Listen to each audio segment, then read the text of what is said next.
If Uganda decided to take a deep dive and study our oil, it's not coming from a desert, it's not coming from an offshore in the ocean. We are picking up from former Rift Valley areas. So there's a lot of geology involved. If we ever found a unique component and had a geographical indicator for Ugandan oil, no matter where in the world where our oil went, even during refinery, they would always have a mark, oil from Uganda. Do you aspire for a booming middle-class economy? Listen along and understand what turns the wheels of Uganda's economy with our lineup of incredible influencers in their fields. Welcome to another episode of Patriots. Today's segment is on sectors, and we are very lucky to have a knowledgeable, brilliant lady shaking spaces, breaking ceilings. She is one Asmahaney Saad, and she is an advocate. She is a legal consultant. She has done so many things as the first, and we are lucky to learn from her today. And we'll see how those experiences can shape our knowledge in shaping our economy and also learning about what fuels the wheels of Uganda's economy. So welcome to the podcast, Asmahaney. Thank you, Agi. Thank you for having me. Your name is quite special. I've never had anyone called Asma. Before me, not to me. I know of many people naming their children Asmahani because they've interacted with me. I have a friend who named his daughter Asmahani. My auntie named my cousin Asmahani. The ones I know of have been because people interacted with me or experienced the name through me. I could see why they would do that. I assume you are a leader. I would call you a mentor. You sit on boards of amazing institutions, sharing your knowledge. You have gathered along 2 decades of work. You work with one of the biggest legal firms in Kampala.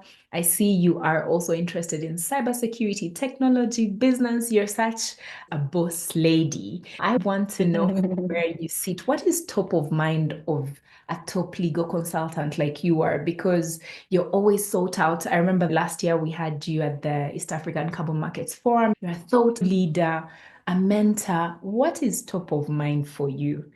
Oh, thank you, Alki. That's a very interesting question. Top of mind, of course, with the so many hats that I wear, looking at it as a leader, first top of mind for me is usually succession, honestly. In the spaces we are in, if you don't think about succession, you're losing on sustainability, you're building to break. For me, that is so keen. And that's why I'm so passionate about mentorship and building others to be better.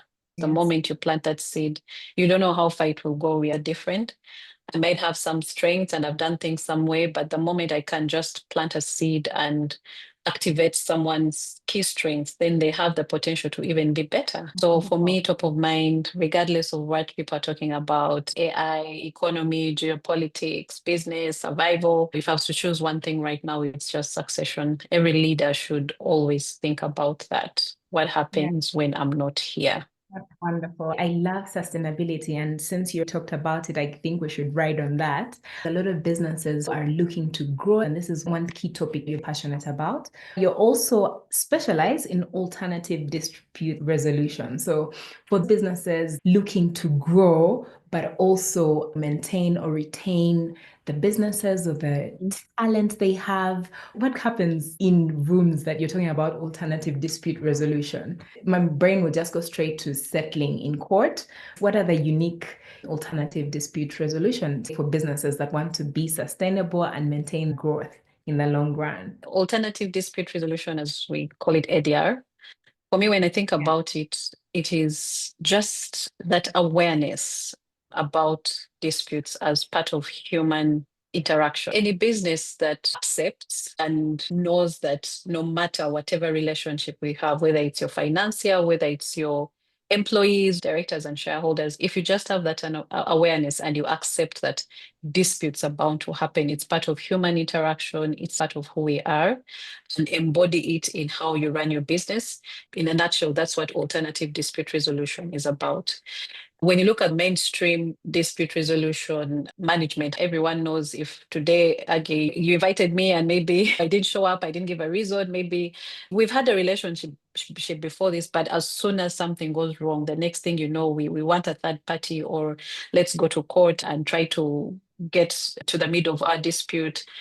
and you're losing the relationship, your money is being spent, time. So alternative dispute resolution comes in to just say, okay, disputes are bound to happen. So this has happened. And we resolve it amicably? Can we sit on the same table and come to a meeting of minds? So that really, without saying so many technical things, that's how I'll just put it. It's rightly put that we shouldn't always think about, especially how you started, sustainability being top of mind for business growth. If you maintain relationships, then courts should not always be the first thing you should think about once you get into disputes. No, that was nicely put. I keep mentioning you're a mentor. I always love to see women who are making it, breaking ceilings in spaces predominantly male-oriented, and you're seated on boards, you're being nominated as most dignified person of the week, you're having awards. It's amazing to see that you're willing to uplift others on your journey. I wonder, in your 20 years along the journey, what advice, especially as a board member, for a new entrant? There are a lot of now communities advising new board members on etiquette. From your experience, what is it about sitting on a big board that empowers you to do your work better? Thank you, Age. I think with boards, it's prestigious, first of all. But I know there's a phenomenon right now, everyone is talking about boards. At the top of my mind is the fact that an investor, a shareholder, an owner is willing to pick someone and say, please come take care of my business on my behalf. For me, it's more stewardship. Regardless of sentiments or what people say, if someone approached me and said, Mahani, I want you to be part of my board, the first thing that comes to my mind is responsibility. Good corporate governance requires that. As shareholders, I always joke with partnerships where I work at my law firm, it's different. Partnerships, you're a shareholder, you're a director, you're a manager, you're an employee, you're there full time. With institutions that are not run as partnerships, businesses, companies limited by shares and things like that, there's always that arm length. As a shareholder, you have where you stop. Ask people independently to come and help you run your business. And then you have your management team, the full-time employee. That's the first thing I would say. Even before people jump on it, we always have these phenomena that come around. People approach me, Asmahaney, I want to be on a board, da, da, da.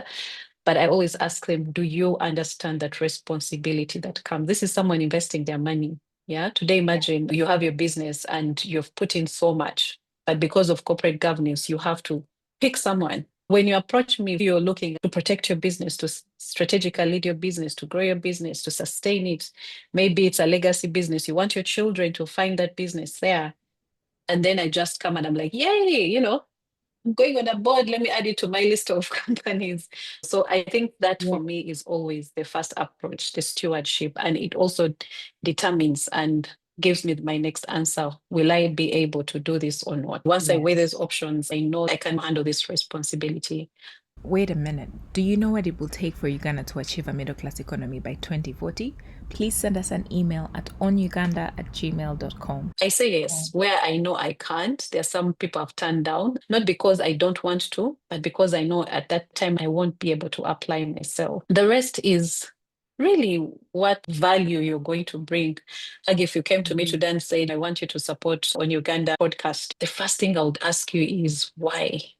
Why Asmahaney? What do you see about me? Is it just because you see me on social media? Once I understand your why, then I need to know, am I able to meet these expectations? Are you over expecting? Then we have those candid conversations. And then from there, I know what I'm supposed to do. Some people jump on board with just the prestige, the privilege. But for me, that's the first step. Now, once I come onto the board, for me, it's about value. Understood the expectations. I have understood that I'm ready to steward.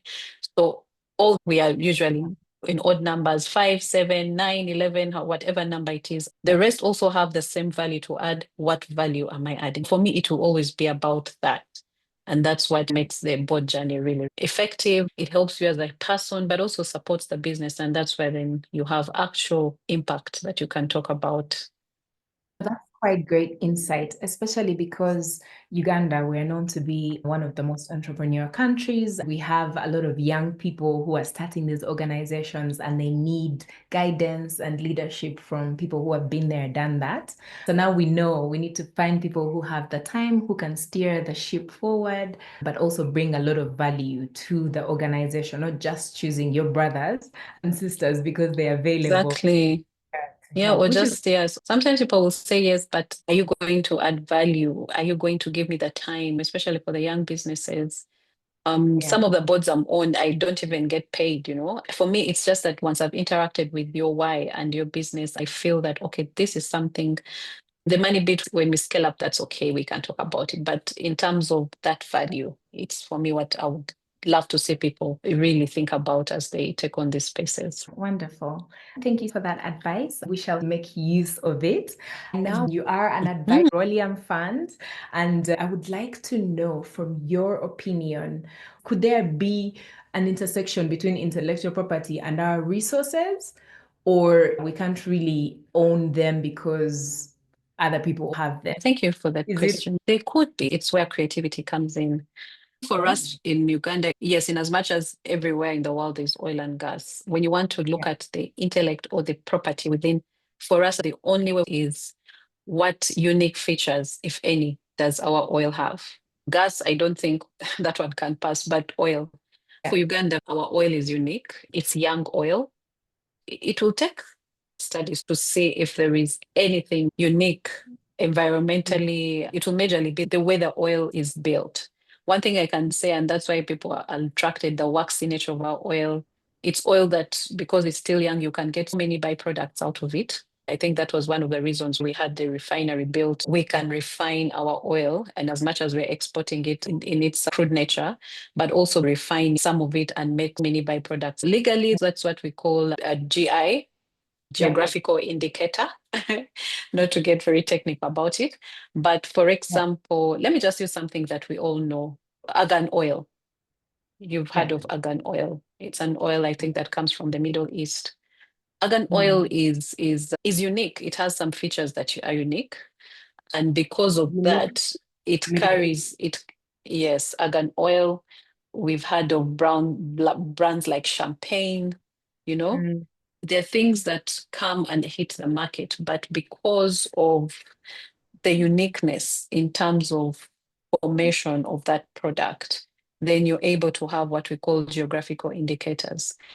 And that product, even as it hits the market, they will always be connected.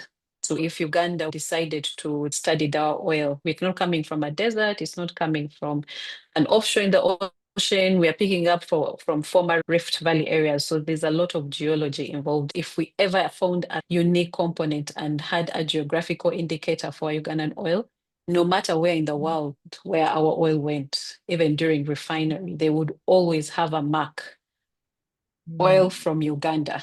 So everywhere, if someone is going to fuel their car and they're picking up petrol, it carries a premium. You see, like how Shell does, they have that high premium oil, and then they have this normal petrol. It's all petrol.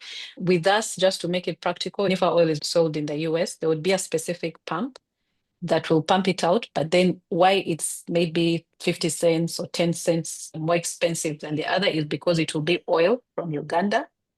And then the geographical indicator feature, specifically, maybe they say there is a certain chromosome or blah, blah, blah, that is so special in this oil that gives it added value. That would be the interaction between intellectual property and our oil. The way you explain the oil issue is so simple that it brings it home to the innovators you talked about earlier, because today we have a lot of conversations around, for example, podcasters. Oh, you should trademark your content, or I don't know, pattern this. And some of these words, they are in so many rooms, but we still don't get the meanings of them. I like how you said if it has a unique component, because a lot of creators are saying, well, I'm not the only one talking about this subject. So how do I trademark that word? I mean, think of podcast on Uganda, right? We had a few lawyers on here telling me, oh, you should trademark the content, but the podcast is on Uganda. Now, if it has a unique component in terms of the entrepreneurs, content creators, innovators in Uganda, since we have such a large population of innovators and young people, how do they then protect their innovations? Knowing it's unique to them, they can try and go ahead. Also, a lot of people say, what do they have to lose if they don't do it? Thank you for that question. With intellectual property, there are different categories: trademark, copyright, GIs, patents. The unique thread through all these forms of intellect property or intellectual property is the uniqueness about it. Something that is there has to be registrable. There must be an identifier that this is you who is doing it and no one else is doing it. So I think the opportunity I tell young people is the trademark. Think about Nike. When I say Nike, you think about the Apple. When I say iPhone, you just think about that Apple with the clothes, branding. People are so much into branding. They have marks that identify their business and they're not protected. When you go to URSB, you find no one is registering their marks. So me, I think for every entrepreneur out there, come up with a mark, a business mark, a trademark, how you're going to trade with your business, and start with that. It's not so expensive to register it. I don't think it's more than maybe 200 or 300. I don't remember the figures off my head. But what are the advantages? When you have your mark, it identifies your business. Just like I've dropped Nike, iPhone, you don't have to say much. As long as I see that Apple logo, I know iPhone. Even with the podcast, you can develop a unique mark for your podcast before they hear the content. Before you now go to the content. Is the content unique or copyrightable? That is a different story. But the mark, we are moving as we progress in our economy and trying to catch up with the global trends. Trademarks are property.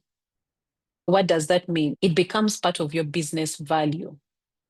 Today, when people are trying to attract investors or trying to scale up their businesses, when they're valuing their businesses, they always want to look at the books of accounts or the tangible value. Include your trademark. If it's well protected, it adds value to your business. So whoever is coming in to invest in your business, to scale up your business, to fund you, once they know that you have a unique mark, it takes your business up a notch. So that is why it's important. And then also, because it's an asset, in case you needed to seek for funding, it could be even debt you want to borrow, and your cash flows or your tangible values are not enough.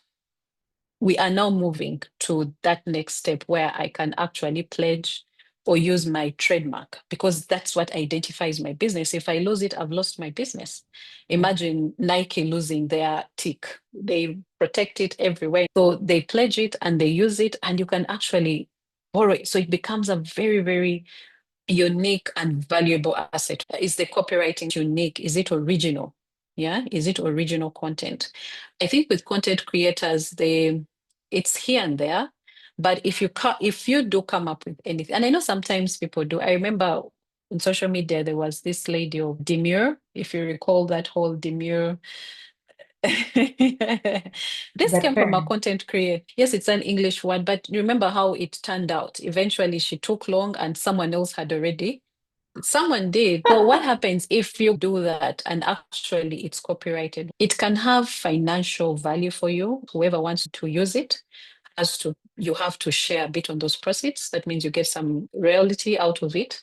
It promotes you as a person. Whenever they use the word, they have to credit you. We are using the word demure. It came from the Uganda own podcast. They give you the credit. So every time they mention it, you mention. So that's the value. We are living in such a creative world, and trends are moving, short span and everything.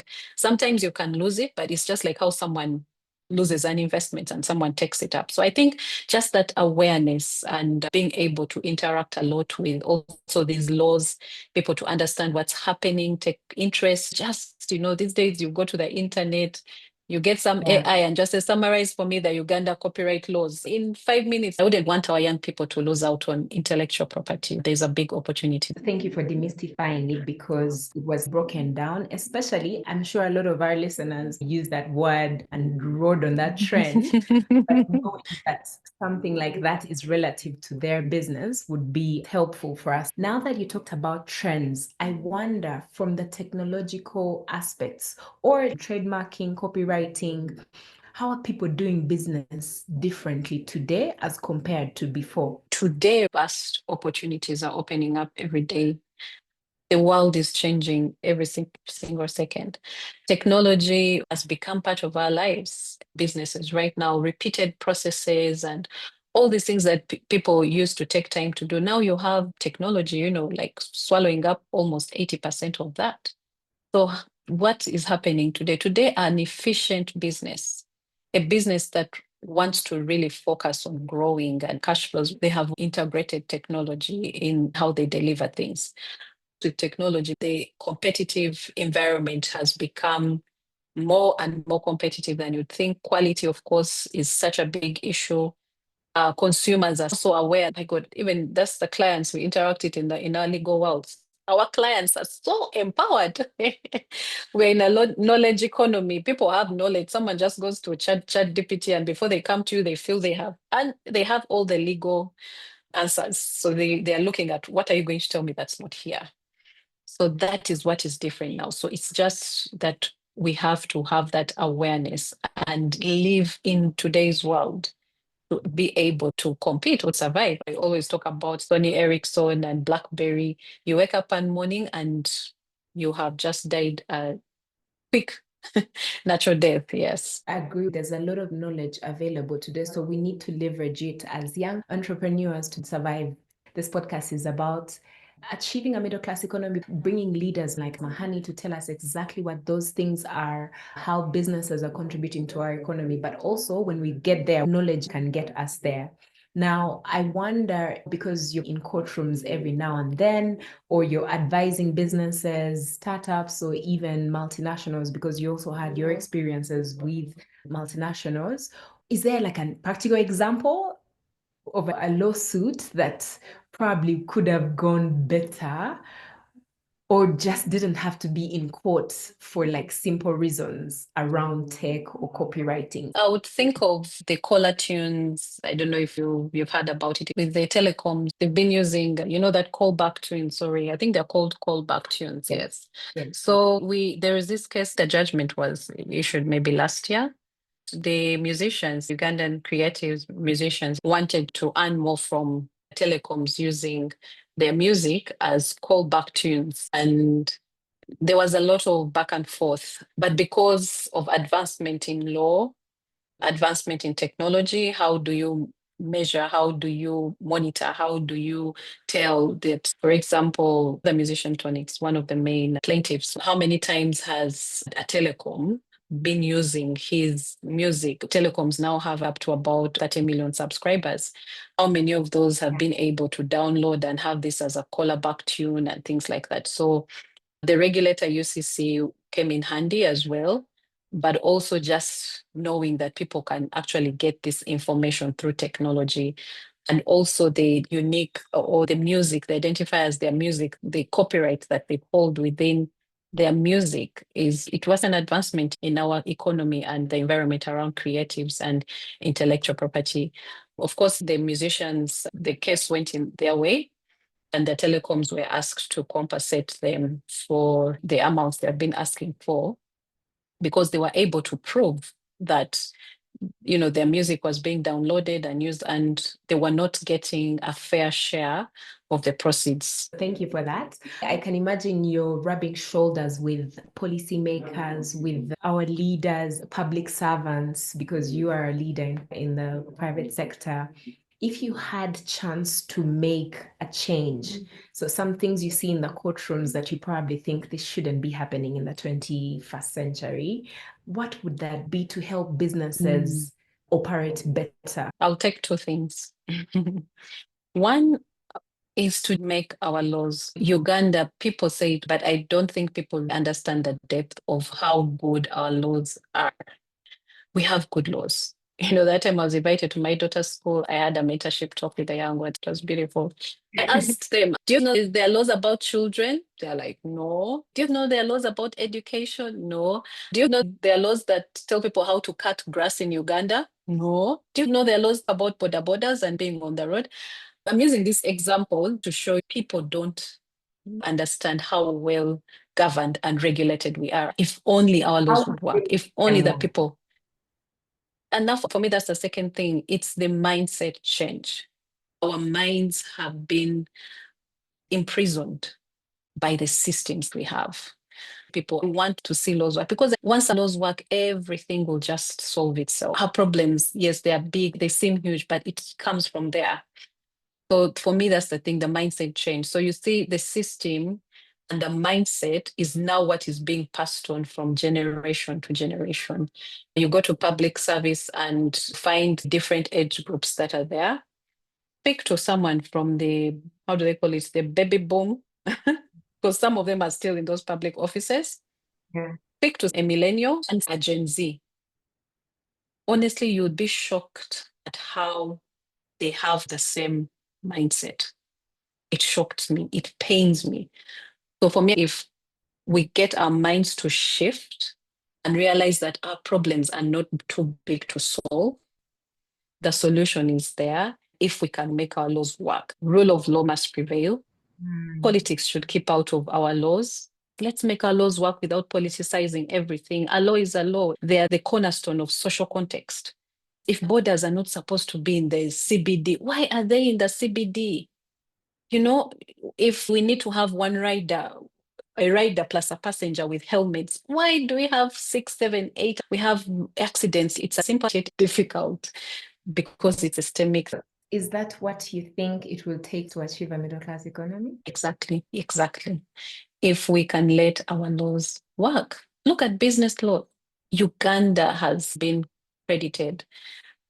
I don't know how many global scales we've gone on doing business. When they do desktop reviews from incorporation, tax, name it, we pass every test. But let an investor come into the country, they will tell a different story. When it comes to sustaining your business, let's talk about intellectual property. We have the laws. Oil and gas, we have the laws. Health, we have the laws. Education, we have the laws. But we have become a people who just want to keep our laws somewhere else. And that's why we're here. I see that. And when you say it's systemic, it might take us longer to achieve that middle class economy. So if there were practical steps for us to make our laws work for us, what would it be? So who would have to do what for us to make sure that we make them work for us and we have a better economy, we have better services, people do business better? We have laws, we have systems, and we have structure. I will talk about the telecom. The laws are there, they're good.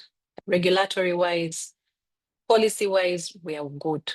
We are good to go. The structures also provide for the implementers.